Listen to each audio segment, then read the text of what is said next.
Mira, he querido traerte este vídeo de muestra de los que he preparado para el estudio de evolución de poblaciones. Son un tipo de problemas que aparecen con una cierta frecuencia en la selectividad.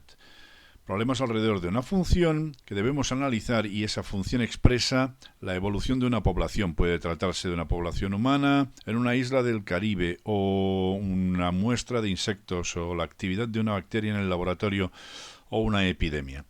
Se me ha ocurrido preparar este pack el año 2020. Las razones son evidentes. Previamente, un muy breve repaso de teoría creo que te va a ser muy útil. Toma nota, fíjate. En este cuadro vamos a poner para qué nos sirven en este tipo de problemas la función primitiva, es decir, la función que nos facilitan en el enunciado y sus derivadas. Empezamos. La función, en un momento determinado, será el cálculo de esa función sustituyendo el tiempo dentro de la función, sustituyendo n en la función. Nos pueden pedir el valor de la población al cabo de 2 años. Sustituiremos t por 2. Nos lo pueden pedir al inicio. Sustituiremos t por 0, porque en una secuencia temporal el inicio es t igual a 0. Nos pueden llegar a pedir también en qué momento la función se anula, por ejemplo, la epidemia desaparece. Bien, en ese caso igualaremos la función a 0. Estas son todas las operaciones que podemos realizar y que debemos realizar con la función primitiva, la que nos facilita el enunciado. ¿Qué información obtendremos de su primera derivada? Como bien sabes, si igualamos la primera derivada a 0, encontraremos, resolviendo la ecuación, en qué puntos del tiempo se encuentran los vértices, los extremos relativos. Pueden ser máximos o pueden ser mínimos, no sabemos aún qué serán y lo averiguaremos más tarde. Igualando la primera derivada a 0, obtendremos la posición, el momento en el cual ocurren los vértices. Además, la primera derivada, si en un punto o intervalo determinado es menor que 0, es decir, negativa, en aquel intervalo la función primitiva, es decreciente. Y lo mismo al revés, si es positiva la primera derivada en un cierto punto o intervalo, en aquel punto o intervalo la función primitiva es creciente. ¿Por qué te cuento esto? Porque en muchos de los problemas una de las preguntas típicas es determinar los intervalos de crecimiento y decrecimiento. Por último, ¿qué información obtenemos de la segunda derivada? Hemos dicho que cuando la primera derivada se iguala a 0, sabemos que en aquel punto hay un vértice. Puede ser máximo, puede ser mínimo. ¿Cómo averiguamos de cuál de los dos se trata? Si la segunda derivada en aquel punto es menor que 0, en aquel punto lo que hay es un máximo. Si la segunda derivada es positiva en aquel punto, es decir, primero derivamos y luego sustituimos el valor del punto en la segunda derivada, bien, en ese caso es un mínimo. En este cuadro tienes resumido todo lo que necesitas para resolver este tipo de problemas, excepto una última pincelada que consiste en decir, igual que nos piden el valor al inicio, nos pueden pedir el valor a largo plazo. Eso quiere decir cuando t se hace muy grande, es decir, cuando t tiende a infinito. Lo calcularemos calculando el límite de la función cuando t tiende a infinito. Esto es todo. Mira, vamos a repasar un problema clásico, típico, apareció en las pruebas de selectividad y si quieres, tienes a tu disposición el pack entero con otros 10 problemas más, este y otros 10, un total de 11 problemas en 4 vídeos, más el resumen de teoría. Este problema nos habla de un cambio importante de población en una determinada zona. Nos tenemos que fijar solamente en algunos detalles, muy pocos. Obviamente la función, naturalmente, esta es una función racional.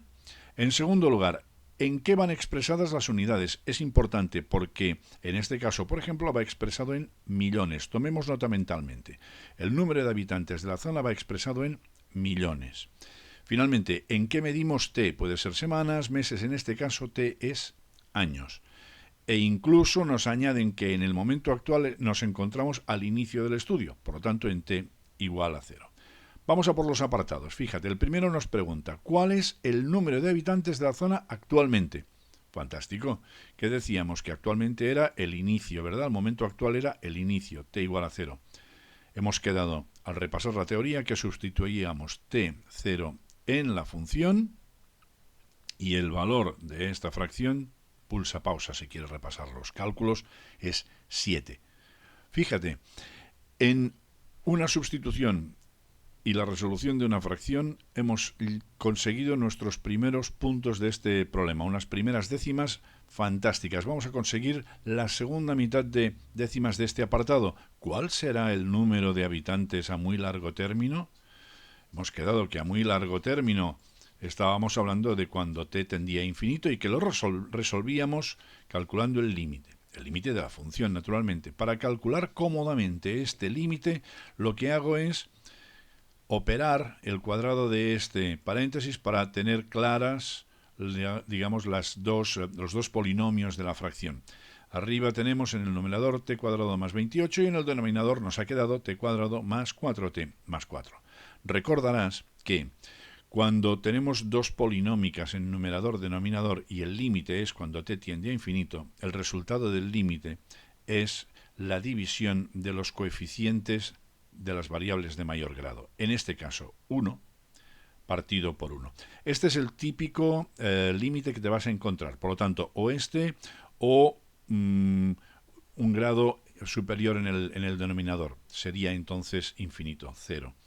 1 partido por infinito. En este caso es 1 partido por 1, 1.000.000. Y aquí hago énfasis en lo que decíamos antes. Nos hemos fijado en que las unidades son millones. Nuestra respuesta no puede ser que en el momento actual los habitantes son 7. Nuestra respuesta debe ser que son 7 millones. Y lo mismo aquí, a muy largo término tenderemos a 1.000.000. Proseguimos. ¿Cuál es el segundo apartado? ¿En qué momento se llega al número mínimo? ¿Cuántos habitantes habrá entonces? ¿Cuál será el número máximo? Estamos hablando de cálculo de máximos y mínimos. Y como sabes, y hemos repasado en la teoría, debemos igualar la primera derivada a 0. Es engorroso, es una fracción. La derivada de una fracción siempre es engorrosa, si tú quieres. Pero, oye, paciencia y la sacamos. Denominador al cuadrado, o sea, t más 2 al cuadrado, pues elevado al cuadrado a su vez, queda t más 2 a la cuarta. Vamos con el numerador. Derivamos el numerador, será 2 por t. Multiplicamos por el denominador, t más 2 al cuadrado, sin derivar. Menos.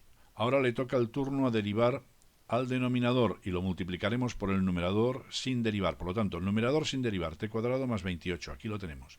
Derivada del denominador. El 2 pasa adelante, 2 por paréntesis t más 2. Este de aquí. Todo ello dividido, como hemos dicho antes, por t más 2 a la cuarta. Esto lo podemos simplificar. Nos damos cuenta de que los dos términos del numerador tienen 2 por t más 2. Y aquí también lo tenemos, 2 por t más 2. Aquí tenemos un t más 2 al cuadrado, por lo tanto tenemos 1. Con lo cual, sacamos factor común 2 por t más 2. ¿Y qué nos queda dentro del paréntesis? Aquí nos ha quedado, si sacamos el 2 y el t más 2, nos queda la t y un paréntesis de t más 2. Vamos a hacer este producto, t por t, t cuadrado, y t por 2, 2t. ¿Qué nos ha quedado en el segundo término del numerador? Hemos sacado factor común 2 por t más 2, están fuera, por lo tanto lo único que ha quedado es el paréntesis, este t al cuadrado más 28. Muy bien, está precedido por un signo menos, atención, por lo tanto cambiamos los signos, menos t al cuadrado y menos 28.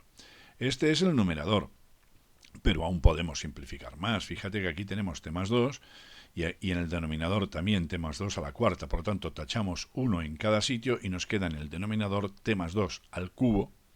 En el numerador el t más 2 desaparece y nos ha quedado simplemente 2 por este paréntesis. En este paréntesis teníamos t al cuadrado menos t al cuadrado, que también se anulan, y por lo tanto nos ha quedado reducido a 2t menos 28. Fíjate que la expresión final no es excesivamente complicada, pero eso sí, debemos tener paciencia y no perder la concentración en ningún momento.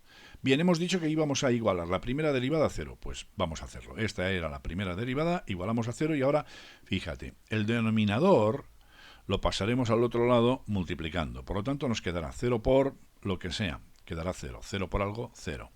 Y luego el 2 lo pasaremos dividiendo, que nos quedará 0 partido por 2, que sigue siendo 0.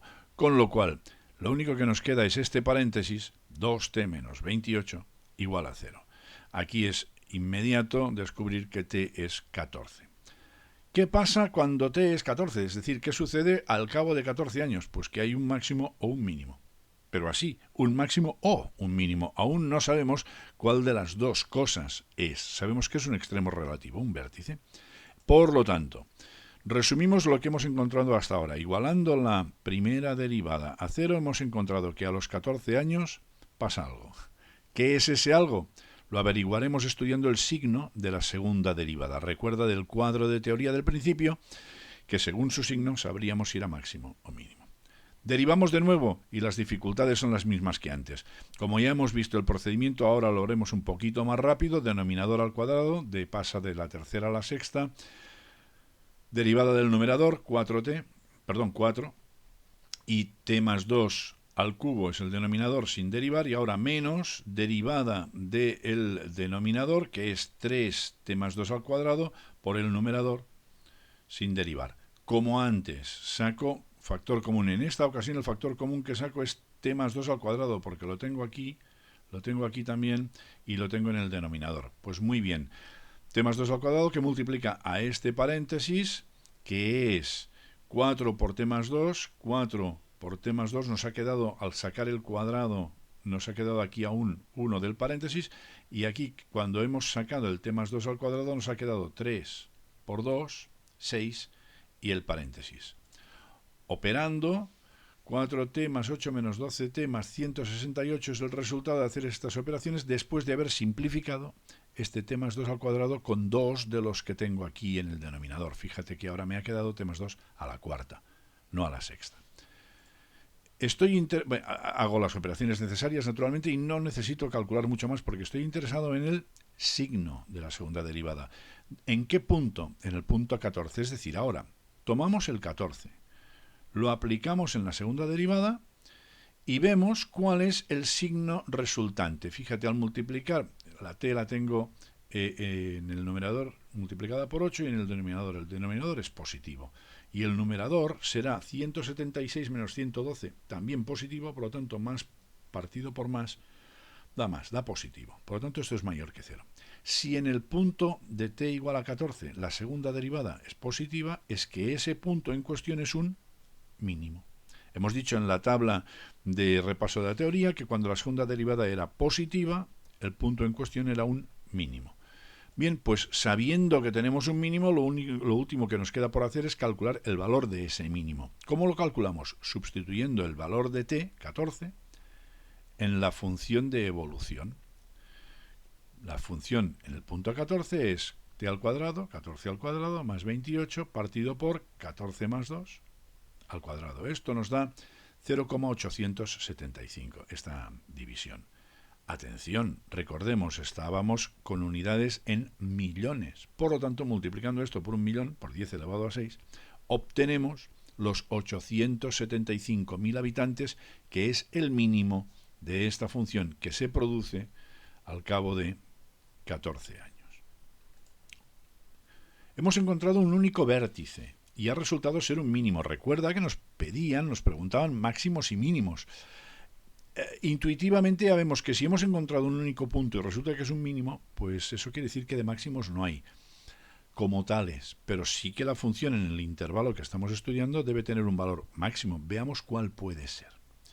Estudiamos los dos intervalos antes y después de t igual a 14. Desde 0 a 14, ¿qué hace la función? La función, analizamos el signo de la primera derivada. Y el signo de la primera derivada en este intervalo es: la t vale 14 o menos. De hecho, está por debajo de 14. Por lo tanto, 2 por 14 no llegará a 28. Menos 28 ganará el 28 y por lo tanto será negativo. Tendremos un numerador negativo y un denominador positivo. Esto da negativo y eso nos indica que la función en cuestión, desde 0 hasta 14, decrece. Va decreciendo desde 0, que es el valor, desde 7, que es el valor en el punto 0, recuerda que ya lo hemos encontrado al principio del problema, hasta el valor en 14, que acabamos de encontrar hace un momento, que era 0,875. Decrece continuamente desde este punto a este. ¿Y qué hace desde 14 a más infinito? Pues irá desde este 0,875 que ya tenemos calculado hasta el límite de la función, que era 1. Y lo hará, analizando el signo de la primera derivada, lo hará de forma creciente, porque En este intervalo, en el intervalo 14 más infinito, 2 por t, que t siempre será mayor que 14, 2 por t será mayor que 28. Recuerda que 2 por 14 son 28, naturalmente.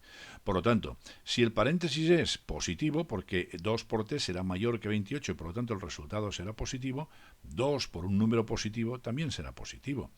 El denominador será siempre positivo y por lo tanto tendremos más partido por más. Es decir, es creciente en ese intervalo y va desde 0,875, el valor en 14, hasta el límite, que era 1. Imaginando esto, o viendo esto, ¿cuál es el valor máximo que alcanza la función que nos han facilitado en toda su historia, en todo su dominio? El valor máximo es este, es 7. Por lo tanto, nuestra respuesta deberá ser: el valor máximo se encuentra al inicio, en t igual a 0, y son 7, atención, millones. Muy bien, pues tienes 10 problemas más como este en nuestro pack Funciones de Evolución de Poblaciones. Lo encontrarás en nuestra web. Visítala y allí tienes además un amplio abanico de otras posibilidades. Nos vemos cuando tú quieras. No tardes.